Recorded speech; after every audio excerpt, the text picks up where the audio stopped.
প্রিয় নেতৃবৃন্দ, আমরা মিছিল সংক্ষিপ্ত করব। আমরা একটা মিছিল করব। এখন বক্তব্য রাখার জন্য করছি ঢাকা মহানগর বিএনপির জ্যেষ্ঠ সদস্য জনতার মেয়র ইঞ্জিনিয়ার ইশাককে।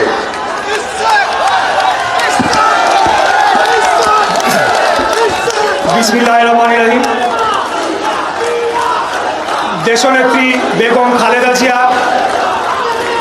এবং ঢাকা মহানগর দক্ষিণ বিএনপির সিনিয়র যুগ্ম আহ্বায়ক আলহাজ নবিউল্লাহ নবী সহ সকল রাজবন্দীদের মুক্তির দাবিতে আয়োজিত আজকের এই ঢাকা মহানগর দক্ষিণ বিএনপির সমাবেশে উপস্থিত এই সভার সংগ্রামী সভাপতি বীর মুক্তিযোদ্ধা ঢাকা মহানগর দক্ষিণ বিএনপির সংগ্রামী আহ্বায়ক বীর মুক্তিযোদ্ধা জনাব আব্দুল সালাম, উপস্থিত আছেন প্রধান অতিথি বাংলাদেশ জাতীয়তাবাদী দলের স্থায়ী কমিটির অন্যতম সদস্য বাবু গহেশ্বর চন্দ্র রায়, উপস্থিত আছেন বিশেষ অতিথি হিসেবে বাংলাদেশ জাতীয়তাবাদী দলের সিনিয়র যুগ্ম মহাসচিব অ্যাডভোকেট রুহুল কবির রিজভী সহ মঞ্চে উপবিষ্ট সকল জাতীয় নেতৃবৃন্দ, আমার সামনে উপস্থিত সকল নেতাকর্মী, আসসালামু আলাইকুম।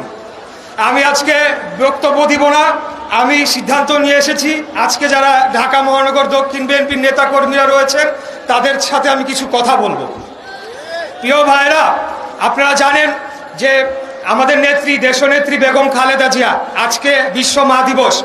ওনাকে যেদিন এই অবৈধ স্বৈরাচারী খুনি শেখ হাসিনার সরকার তার বাসস্থান থেকে উচ্ছেদ করলো, সেদিন যদি বাংলাদেশের সাধারণ জনগণ, লক্ষ লক্ষ জনগণ সেই মইনুল রোডের বাসার দিকে তারা ধাবিত হতো, তাহলে হয়তো আজকে আমাদেরকে গণতন্ত্রের জন্য লড়াই করতে হতো না।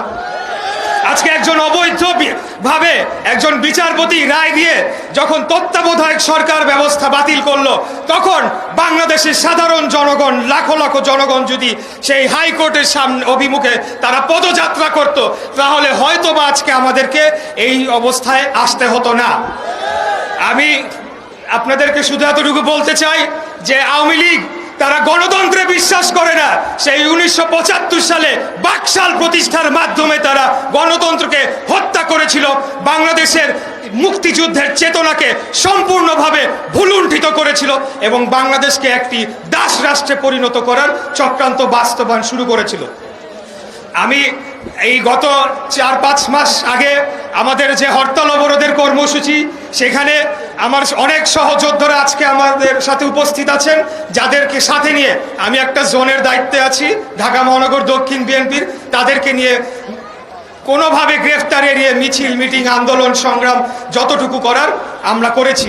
আমি শুধু আপনাদের এতটুকুই বলবো যে আপনারা দেখেছেন যে কাপুরুষ ওবায়দুল কাদের সে এই পল্টনে পুলিশের পাহারা দিয়ে জনসমাবেশে করে সেখানে মঞ্চে দাঁড়িয়ে আঙ্গুল তুলে কুৎসিত ভাষায় বলেছিল কোথায় মির্জা ফখরুল, আর আমাদের পার্টি অফিসে তালা মারা, সেখানে ইলেকশন কমিশনে সে চিঠি দিয়ে যায়, চেয়ারের উপর রেখে যায়।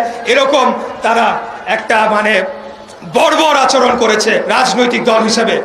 আর বক্তব্য বাড়াবো না, আপনারা সকলেই জানেন কি আন্দোলন করতে হবে, কি করে এই স্বৈরাচারকে পতন করতে হবে। আমাদেরকে নতুন করে শিখাতে হবে না। আগামী দিনে আবারও আমরা এই আন্দোলনকে তার চূড়ান্ত লক্ষ্যে নিয়ে গিয়ে এই স্বৈরাচারকে পতন করার জন্য যা যা করণীয় সবকিছু করা হবে ইনশাল্লাহ। 71 সালে মুক্তিযোদ্ধারা যেভাবে বাংলাদেশকে স্বাধীন করেছিল, আজকে দেশনেত্রী বেগম খালেদা জিয়া, দেশনায়ক তারেক রহমানের নেতৃত্বে আমরা সেই আদর্শে উদ্বুদ্ধ হয়ে আবারও বাংলাদেশকে স্বাধীন করব ইনশাল্লাহ। এই কাপুরুষ, এই বর্বর আওয়ামী লীগদেরকে আমরা রাষ্ট্র ক্ষমতা থেকে হটিয়ে বাংলাদেশে জনগণের অধিকার প্রতিষ্ঠা করব।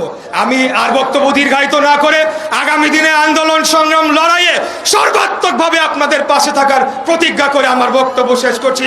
খোদাফেজ।